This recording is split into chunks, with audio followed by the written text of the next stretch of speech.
अस्सलाम वालेकुम व्यूअर्स, मेरा नाम मोहम्मद इमरान है। मैं अपने चैनल पाक न्यूज़ अब से आप लोग को खुशामदीद कहता हूँ और नए आने वालों से अपील है काइंडली चैनल को सब्सक्राइब कर दें और बेल आइकन को दबा दें।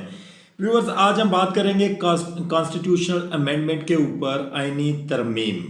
क्यों होने जा रही है और इसकी रीज़न क्या है और क्यों हो सकती है, ये होगी या नहीं होगी। उसके बाद इमरान खान साहब की नज़रबंदी के बारे में बात करेंगे। शौकत महमूद बसरा का वीडियो बयान, एमल वली एंड मंजूर पश्तून जो है वो पीटीएम का जो जिरगा हो रहा है पेशावर के अंदर, उनके साथ उन्होंने खिताब किया है। उसके बाद इमरान खान साहब की जो सिस्टर्स हैं उस्मा खान और अलीमा खान को आज अदालत में 2 रोज़ा जिस्मानी रिमांड के बाद पेश किया गया। इसके बारे में आज हम बात करेंगे। बात स्टार्ट करते हैं कॉन्स्टिट्यूशनल अमेंडमेंट से। पाकिस्तान के अंदर इस वक्त तमाम तर जमातें और हमारी इस्टेब्लिशमेंट और इसके साथ इंक्लूडेड काजी फायज ईसा साहब खुद इस चीज़ को क्यों हाईलाइट करने की कोशिश कर रहे हैं कि ये कॉन्स्टिट्यूशनल अमेंडमेंट जो है ये हो जाए और पाकिस्तान के अंदर वही तमाम तर चीज़ें नाफज रहें, वही कानून नाफज रहें जो लास्ट 2 ईयर से चल रहा है। इसी सिनेरियो को लेते हुए मौलाना फजल रहमान साहब के साथ पीपल्स पार्टी की एक रहनुमा है शीरी रहमान साहिबा, उनकी आज मीटिंग भी हुई है और उन्होंने मौलाना फजल रहमान साहब को कायल करने की कोशिश की, जिसका नतीजा अभी फ़िलहाल ज़ीरो है। क्योंकि मौलाना फजल रहमान साहब ने कॉन्स्टिट्यूशनल अमेंडमेंट के लिए अपना भी एक मसवदा जो है वो गवर्नमेंट को दे दिया है कि अगर आप कॉन्स्टिट्यूशनल अमेंडमेंट करना चाहते हैं, आईनी तरमीम करना चाहते हैं, तो हमारे मसवदे को भी मद्देनज़र रखा जाए, उसके मुताबिक आप अमेंडमेंट कर सकते हैं। लेकिन चूंकि गवर्नमेंट चाहती है कि वही अमेंडमेंट्स हों जो उनको लिख कर दी गई हैं, जो उनको इस्टेब्लिशमेंट की तरफ से मिली हैं, और काजी फायज ईसा साहब जो है वो अपनी सीट के ऊपर विराजमान रहें, ताकि जो गवर्नमेंट की फस्तायत है वो ऐसे ही चलती रहे और अगले 3 साल तक इमरान खान साहब को जेल के अंदर नज़रबंद रखा जा सके अगर इमरान खान साहब किसी किस्म की अमेंडमेंट नहीं करते। मतलब अमेंडमेंट से मुराद के अमेंडमेंट का हिस्सा नहीं बनते या इमरान खान कोई ऐसी मजीद अमेंडमेंट नहीं देते कि जनाब मुझे पाकिस्तान से बाहर निकाल दें, मैं पाकिस्तान से किसी और कंट्री में चला जाऊं, उसके बाद आप जो मर्जी करें, जिस मर्जी गवर्नमेंट को चलाते रहें। इमरान खान साहब की नज़रबंदी जो है वो क्यों है? क्योंकि इमरान खान साहब अपने कारकुनान के साथ 1-on-1 बात करते थे। जैसे इंतज़ार पंचोता साहब जो इनके फोकन पर्सन थे, इमरान खान साहब उनको पैगाम देते थे, वही पैगाम मीडिया के ऊपर दिया जाता था और आगे से जो उनकी पार्टी में जो कुछ होता था वो इमरान खान साहब के साथ शेयर किया जाता था इंतज़ार पंचोता साहब की तरफ से। उनको आपको पता है कि गिरफ्तार किया जा चुका है। इमरान खान साहब का खौफ जो है वो गवर्नमेंट को और इंक्लूडेड काजी फायज ईसा साहब को और इस्टेब्लिशमेंट को है, क्योंकि ये अपने कारकुनान के साथ डायरेक्टली कोई ऐसी बात ना कर दें कि जिसकी वजह से कारकुनान जो है वो फिर से सड़कों पर आ जाए। 15 अक्टूबर की कॉल कंफर्म्ड है और आपको ये बात यहाँ पे बताएं कि इस दफ़ा अवाम अगर अपने घरों से निकलती है और ये एहतजाज होता है तो अवाम खाली एहतजाज करके वापस नहीं जाएगी। ये आप लोग अब इस चीज़ को मद्देनज़र रखिएगा। और अवाम अगर इमरान खान साहब की कॉल या इमरान खान साहब की जो पीटीआई जमात है अगर इसकी तरफ से कॉल कंफर्मेशन होती है तो लोग पूरे पाकिस्तान में निकलेंगे। और इस दफ़ा कहा यह जा रहा है कि अगर इमरान खान साहब के साथ मुलाकात नहीं करवाई जाती तो 15 तारीख को कंफर्म कॉल होगी। अच्छा, ये भी आप जहन में रखें कि ये पॉसिबिलिटी है कि जिस वक्त इमरान खान साहब के साथ अगर एक आध दिन में मुलाकात करवा दी जाती है, आज करवा दी जाती है, कल करवा दी जाती है या परसों करवा दी जाती है, तो मे भी हो सकता है इमरान खान साहब भी इस कॉल को यही कहें कि ये कॉल दी गई है और ये कॉल ज़रूर होगी और लोग सड़कों पर ज़रूर आएँ, क्योंकि आईनी तरमीम को रोकने के लिए एहतजाज ज़रूरी है। अदरवाइज़ ये लोग रुकने वाले नहीं हैं। अगर 17 सीटों वाली जमात जो है वो प्राइम मिनिस्टर बना सकती है तो फिर पाकिस्तान के अंदर कुछ भी हो सकता है, किसी तरीके से कोई भी अमेंडमेंट्स हो सकती हैं। ये आपको बताएं और आपको ये चीज़ अपने जहन में रखनी चाहिए कि ये कॉन्स्टिट्यूशनल अमेंडमेंट पूरे पाकिस्तान के लिए एक बहुत बड़ा ख़तरा है। ये हरगिज़ नहीं होनी चाहिए। हमारा कानून जिस चीज़ की इजाज़त देता है वो काम होना चाहिए, गैर कानूनी काम कोई भी नहीं होना चाहिए। अगर पाकिस्तान को स्टेबल करना है, पाकिस्तान की माशियत को मजबूत करना है, तो कोई भी ऐसी हरकत नहीं होनी चाहिए पाकिस्तान के अंदर जिससे अवाम सड़कों पर हो, वकला सड़कों पर हो और पाकिस्तानी माशियत जो है वो डूब कर रह जाए। इस चीज़ को मद्देनज़र लाजमी रखिएगा। तीसरी खबर जो आज की सबसे बड़ी खबर है, शौकत महमूद बसरा साहब, उन्होंने एक वीडियो बयान जारी किया है। उस वीडियो बयान के अंदर शौकत महमूद बसरा साहब का ये कहना है कि वो अपने हलके से 40 से 50 हज़ार वोट लेकर इलेक्शन जीत चुके थे, लेकिन उसके बाद वो कहते हैं ज़ियाउल हक साहब के बेटे को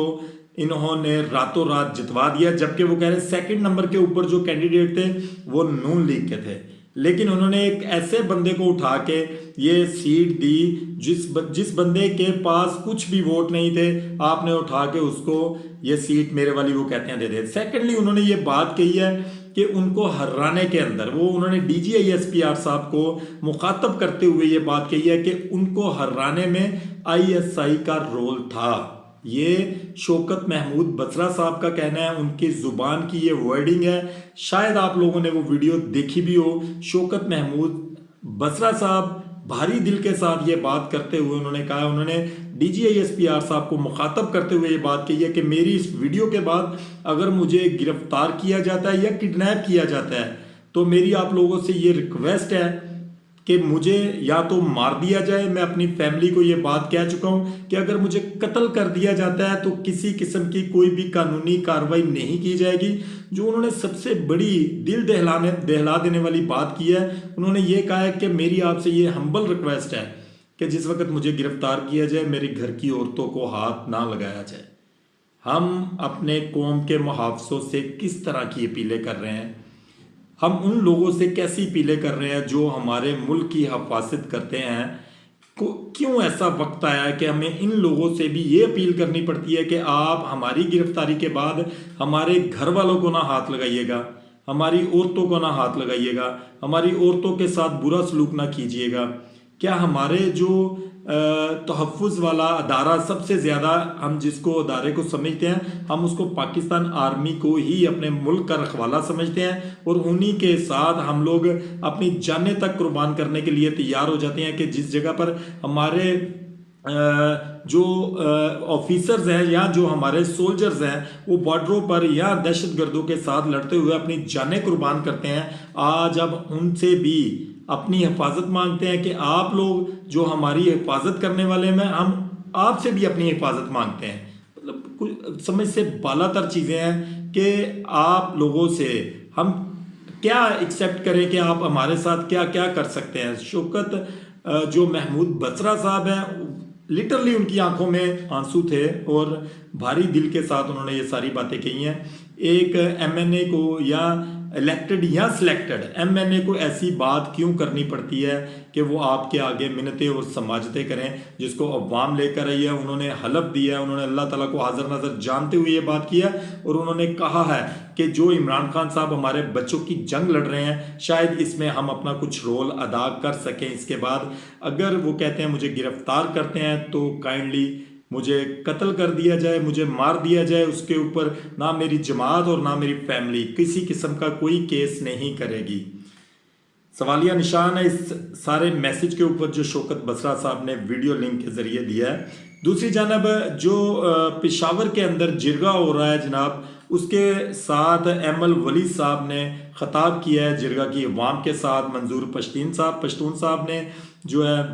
वो ख़ताब किया है और ये जिरगा जो है वो वक्ती तौर पे कामयाब होता हुआ नज़र आ रहा है, जिसको फेडरल गवर्नमेंट ने आज से कुछ दिन पहले रोकने की कोशिश की और अंधाधुंध फायरिंग कर दी जिसमें 4 जवान शहीद हुए। और KPK जो वज़ीर आला KPK के अली अमीन गंडापुर साहब और मंजूर पश्तीन साहब, ये तमाम लोग जिरगे का हिस्सा बने। अब देखते हैं इस जिरगे का क्या हल निकलता है और आगे क्या होता है इस जिरगे के बाद। आपको आज ये बात बतानी है कि जी एक शेर दिल जवान जिसको हम इमरान खान साहब कहते हैं, हमारे एक्स प्राइम मिनिस्टर, हमारे former prime minister Imran Khan साहब, इमरान अहमद खान नियाजी, उनकी 2 सिस्टर अलीमा खान साहिबा और डॉक्टर उज़मा खानम साहिबा, आज दोनों को 2 रोज़ा जिस्मानी रिमांड के बाद अदालत के अंदर पेश किया गया और एक कल्टस गाड़ी जिसमें उनको अदालत में लाया गया और लाने के बाद उनको उनका घेराव करके पुलिस की जो कांस्टेबल्स थी, पुलिस की जो ASP थी और जो उनके साथ SHO थी, पुलिस जो लेडीज थी पुलिस की, उन्होंने उनको घेर कर सीढ़ियों के जरिए अदालत के अंदर लेकर गए। उनकी टोटल वीडियोस जो है वो बनती रही, उनकी वीडियोस जो है वहाँ पे मौजूद जो सहाफ़ी हजरात थे उनकी वीडियो बनाते रहे और साथ साथ उनसे क्वेश्चंस करते रहे। पहला क्वेश्चन उनसे किया गया कि इमरान खान साहब किस हालत में आपकी मुलाकात हुई है, जिसके जवाब में जो उनकी अलीमा खान बहन है उन्होंने उनको ये बताया कि इमरान खान साहब को भी नज़रबंद कर दिया गया है, इमरान खान साहब को रिहा करना चाहिए, उनका किसी किस्म का कोई कसूर नहीं है, उनके ऊपर फेक केसेस किए गए हैं। उसके बाद उनसे सवाल किया गया कि 15 अक्टूबर को जो एहतजाज है उसकी कॉल दी गई है पीटीआई की तरफ से, जिसके ऊपर उन्होंने ये बात कही कि एहतजाज क्या पाकिस्तानी अवाम का हक नहीं है, या फिर उन्होंने ये बात कही है कि क्या हमारा आइन इस चीज़ की इजाज़त नहीं देता कि हम लोग एहतजाज रिकॉर्ड करवा सके अपना, या हमारा हक नहीं है कि हम किसी भी किस्म का एहतजाज जो है वो हमारे जो पाकिस्तान के अदारे हैं उनके सामने रख सकें कि हमारे साथ ज़्यादती हो रही है, हमारे लोगों के साथ ज़्यादती हो रही है। उसके बाद एक सवाल किया गया कि जो इमरान खान साहब का ट्विटर अकाउंट है या जो इनका सोशल मीडिया सेक्शन है पीटीआई का, उसको कौन रन कर रहा है, उसको कौन चला रहा है, जिसके जवाब में वो खामोश रही, उन्होंने कोई किसी किस्म का जवाब नहीं दिया। लेकिन यकीन माने कि दोनों बहनें मुस्कुराती हुई अदालत के अंदर दाखिल हुई और उन्होंने हौसला उनका देखने वाला था। और जब वहाँ पर नौरीन खान साहिबा पहुंची, उनकी तीसरी सिस्टर, तो सहाफ़ियों ने उनसे सवाल किया कि आप क्या समझ रही हैं, क्या सोच रही हैं, क्या इनको बेल मिल जाएगी। उसके ऊपर उनके साथ जो उनके मौजूद वकला थे वो उनके साथ खड़े हुए थे। तो नौरीन खान साहिबा का ये कहना था कि इनको नाजायज़ पकड़ा गया है, इनका किसी किस्म का कोई कसूर नहीं है। हम बड़ी उम्मीद के साथ हैं कि हमारे जजेस को इस चीज़ का एहसास हो जाए कि हम किसी के साथ ज्यादती कर रहे हैं, और उनको आज हमें उम्मीद है, वो कह रही थी कि बेल मिल जाएगी। पाकिस्तान के अंदर इस वक्त जो मौजूदा गवर्नमेंट है ये किस किस्म की जो फस्तायत कर रही है पाकिस्तानी अवाम के साथ, ये याद रखिएगा कि वक्त पलट कर ज़रूर आता है, वक्त एक जैसा नहीं रहता। आज अगर पीटीआई के वर्कर्स की बारी है, पीटीआई के जो कारकुनान हैं उनकी बारी है, या पीटीआई के जो रहनुमा हैं उनकी बारी है, या पीटीआई के एमपीएज एमएनएज की बारी है, या जो भी इनको सपोर्ट करते हैं सहाफ़ी अगर उनकी बारी है, या उनके वकला जो उनको सपोर्ट करते हैं अगर उनकी बारी है, तो ये याद रखिएगा, या एक्स प्राइम मिनिस्टर की बारी है, ये याद रखिएगा कि वक्त पलटेगा और ये तमाम तर चीज़ें आपको भी फेस करना पड़ सकती हैं। आपके वकला को भी, आपके सहाफ़ियों को भी, आपके कारकुनान को भी, आपके जो वर्कर्स हैं, डाई हार्ड वर्कर्स हैं उनको भी, आपके एमपीएस को भी, आपके एमएनएस को भी, फिर आपको बड़ी मुश्किल होगी, आपके घर की औरतों को भी, अगर ये सारे मामलात उनके सामने पेश आए, आपकी औरतों के साथ इस तरह का सलूक रवा रखा जाए, जो हमारे अदारे, हमारी इस्टेब्लिशमेंट, हमारी अदालतें, हमारी लॉ इन्फोर्समेंट एजेंसीज, हमारी FIA, हमारी ISI जो इस तरह का बिहेवियर हमारी फैमिलीज़ के साथ रख रही हैं, तो फिर आपके ऊपर क्या टाइम होगा और वो कौन सा वक्त होगा कि आप इस वक्त को पछताएंगे कि उस वक्त ये चीज़ें नाजायज़ हो रही थी। जो हम आज कहते हैं कि नवाज शरीफ साहब और शहबाज शरीफ साहब या मरियम बीबी या पीपल्स पार्टी के साथ जो